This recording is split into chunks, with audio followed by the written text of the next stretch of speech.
दोस्तों नमस्कार। मैं अरुण राष्ट्रवर आसान अंग्रेजी इजी इंग्लिश के लेसन नंबर 2 में आपका स्वागत करता हूं। दोस्तों आज हम इंग्लिश का एक मीनिंग लेंगे आई यानी कि आँख, और इस एक मीनिंग से कितने सारे मीनिंग बनते हैं यह आज हम सीखेंगे। मैं आपको बता दूं कि आई एक नाउन भी है यानी कि संज्ञा भी है, और आई एक वर्ब यानी कि क्रिया भी है। चलिए देखते हैं आई का नाउन के रूप में क्या अर्थ है।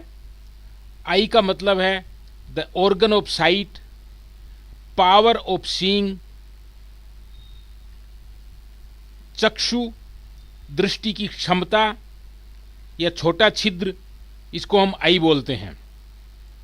वर्ब के रूप में आई का तात्पर्य है to look on, to observe keenly यानी कि देखना या निरीक्षण करना। अब आई से देखिए एक वर्ड और बना है इंग्लिश में, आई बॉल। इसका मतलब होता है आंख की पुतली। आई बॉल, आंख की पुतली।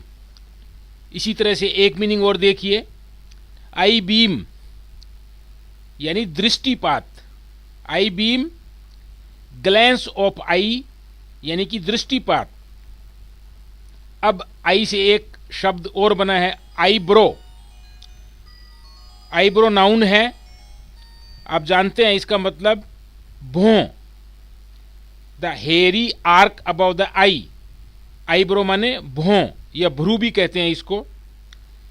एक मीनिंग है आई से बना हुआ आई ड्रॉप यानी कि टीयर्स या आंसू। टीयर्स या आंसू को आई ड्रॉप्स कहते हैं। एक मीनिंग और देखिए, आई फॉर आई यानी इसका मतलब है बदला। आई फॉर आई का मतलब किसी से बदला लेना।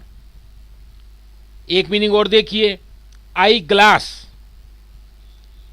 चश्मे को बोला जाता है जो हम चश्मा पहनते हैं, आई ग्लास। इसी तरह से एक मीनिंग है आई लाश बरोनी। आई लाश बरोनी मतलब the line of hair on the edge of the eyelid. Eyelash का मतलब है the line of hair on the edge of the eyelid. अब एक मीनिंग और देखिए, ये अभी जो मीनिंग मैंने आपको बताया ये आई लाश था। अब देखिए आई लेस यानी कि विदाउट आईज, नेत्रहीन को हम बोलेंगे आई लेस। इसी तरह से एक मीनिंग बनता है आई लैट, लूप होल। वस्त्र इत्यादि में लगाने की जो धातु की छुच्छी होती है उसको आई लैट कहते हैं, लूप होल। इसी प्रकार आई से एक मीनिंग और बना आई लिड, जो पलक होती है, कवर ऑफ द आई, उसको आई लिड बोला जाता है। आई लिड, पलक। एक मीनिंग और देखिए, आई ऑफ डे, सूर्य को बोला जाता है, सूरज को, the sun. Eye of day, the sun. इसी तरह से एक मीनिंग और देखिए, आई ऑफ नीडल, सुई का जो छेद होता है, सुई धागे वाली सुई, तो सुई के छेद को बोला जाता है eye of needle. Hole of the needle भी आप इसको कह सकते हो। इसके बाद एक मीनिंग और है आई प्यूपिल, आंख का तारा। आई प्यूपिल, आंख का तारा। एक वर्ड और देखिए, आई रीच, दृष्टिपथ, glance of eye. Eye reach का मतलब दृष्टिपथ, ग्लैंस ऑफ आई। एक मीनिंग और देखिए, आई साल्व, ऑइंटमेंट फॉर आईज, जो आंख में जो ऑइंटमेंट डालते हैं उसको बोला जाता है आई साल्व। इसको हम सुरमा या अंजन भी कह सकते हैं, आई साल्व, सुरमा या अंजन। इसी तरह से एक और देखिए, आई शॉट, जो आंख का जो रेंज होता है देखने का, रेंज ऑफ विजन, उसको आई शॉट कहा जाता है। आई शॉट, नंगी आंख से देख पड़ने तक की दूरी या range of vision, I shot. अब एक मीनिंग और देखिए, आई साइट, विजन, ये नाउन है। आई साइट, विजन यानी कि दृष्टि।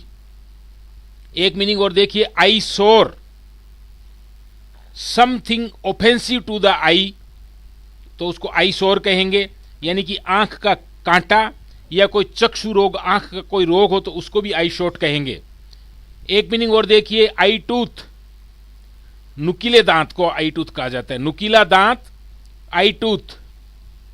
अब एक मीनिंग और देखिए, आई वॉश, लोशन फॉर आईज, आंख को धोने की जो औषधि होती है, जो दवा होती है जिससे हम आंख को धोते हैं, उसको आई वॉश कहा जाता है।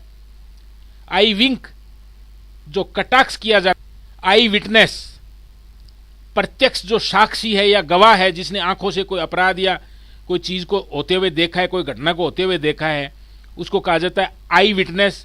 One who has seen a thing being done, eyewitness, प्रत्यक्ष साक्षी। अब एक और देखिए, इन द आईज ऑफ, मतलब समक्ष या सामने। इन द आईज ऑफ यानी in the presence of, in the eyes of, in the presence of, समक्ष या सामने। अब और देखिए, इन द माइंड्स आई, मतलब इन एन इमेजिनरी वे, ज्ञान चक्षु द्वारा। In the mind's eye, in an imaginary way, ज्ञान चक्षु द्वारा। इन द माइंड्स आई, ज्ञान चक्षु द्वारा, इन an imaginary way. In the wind's eye, against the wind, वायु के विपरीत जो होता है उसको बोला जाता है in the wind's eye, against the wind. In the wind's eye, वायु के विपरीत, against the wind. Mind your eye, be careful, सावधान रहो। Mind your eye, be careful, सावधान रहो। To cry one's eyes out, फूट फूट कर रोना। To cry one's eyes out, फूट फूट कर रोना, या to weep bitterly. To cry one's eyes out, to weep bitterly, फूट फूट कर रोना। टू कीप आई ऑन, सतर्क होकर देखना। To keep eye on, to watch या सतर्क होकर देखना।